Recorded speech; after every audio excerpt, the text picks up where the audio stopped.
Process we just taught, get that leash in. All right, now there's a couple things we can do from here. The most common one you'll probably see that's less risk involved is start to post up with this leg. All right, so you're taking your outside leg that's not leashed, you're posting it. You're gonna put a lot of weight, or a lot of pressure on this leg and this front hand. You're gonna get hand control on this, and you're gonna try and kick this through. All right, from there you can kind of come into a sit, or you can kind of fight towards the body. We've gone over a lot of things from sit-outs, so like if you are in this position, restart. You got the leash on. All right, if you are putting pressure on that leg, this hand, and you kick through here, you can either turn into the body, outwards, and try to get a sit-out and turn for reversal.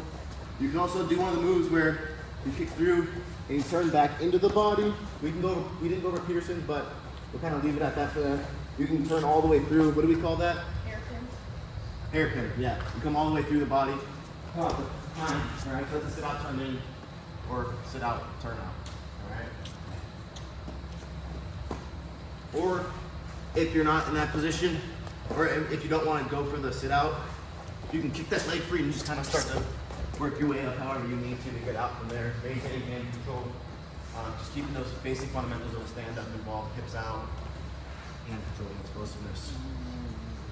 All right, the less common one that you'll see that I honestly prefer, because I like to scramble, but if I turn this way, if I take this hoodie on and I plant my toe in, I can start to back pressure into it, and I'm gonna try to flip him on his butt, because right now, his foot is also, once I dig my toes in, his foot's locked in place. Because if he tries to kick that foot out now, and I have pressure on it, it's locked. So I'm gonna start pressuring over that hip of his, and I'm gonna drive into him here. If I can catch this leg, that's huge. I'm gonna hip heist into him. If I can even keep these legs, that's good too. Back to a claw control. Now I'm on the bottom of the turf.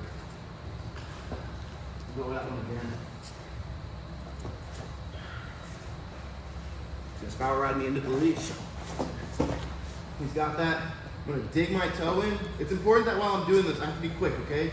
Because he's gonna start trying to break me down, and I have to be at the top of the referee's position for this to work. I have to dig my toes in.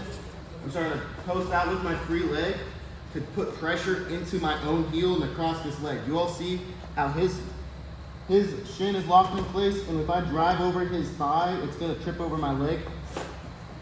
Do you all see that? Mm-hmm. All right, from there, you can try to get this leg, so it's important that I'm fighting these hands, and I'm starting to turn towards the body. And that's the person that I like to do. So I like to scramble. That might be a little more, take some time for some of you guys to get the hang of, because you roll into the scramble position most of the time, especially if the other guy's good.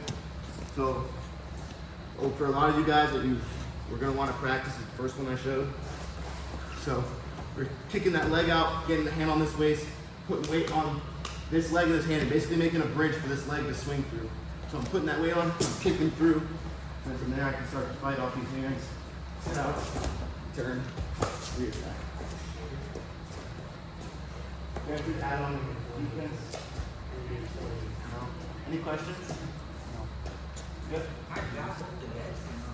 Can you grab both their legs? Yeah. For what part? When I sit through?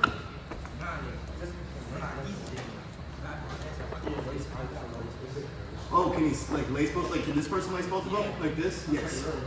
It's hard to do, but yeah. You have to be kind of sitting, you see how he's kind of sitting way cross body now? That's why you don't see it very much, but you can do that. It's also harder to maintain because now you're trying to fight one leg strength versus two leg strength. So a lot of times, like, it's easy to get out of that. So you don't really see it, and you have a tighter seal on a leg when you can sit on it, because what you're just using this muscle and fat to squeeze around that leg and hold it in place. With two of them, the inside leg usually can get free. Any other questions? Yeah. All right. Get that leash on you. All right. I'm posting off this outside leg, posting on this inside arm. I'm see how I'm getting my knee off the mat before I try to kick through. If I try to kick through with my knee on the mat, there's a lot of friction there. It's not really going to work. So I'm going to try to hold this pressure. I'm kind of putting my hips into them to get that knee off and then kicking it through. And then once I get those legs through, all right, got my elbows pinned to my side. I'm fighting off these hands, kicking up, getting off that body. All right. Getting to add the leash defense.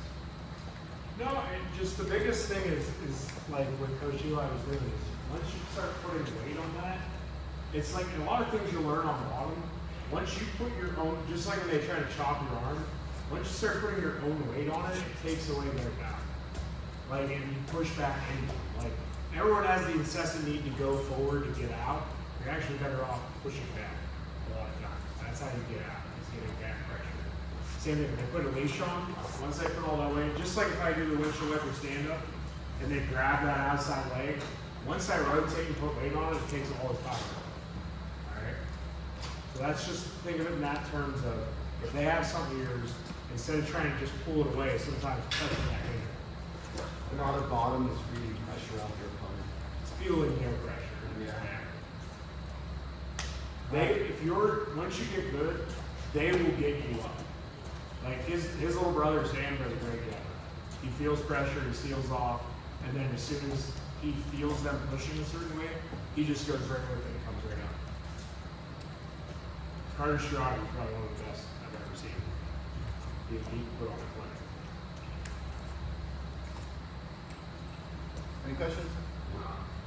What?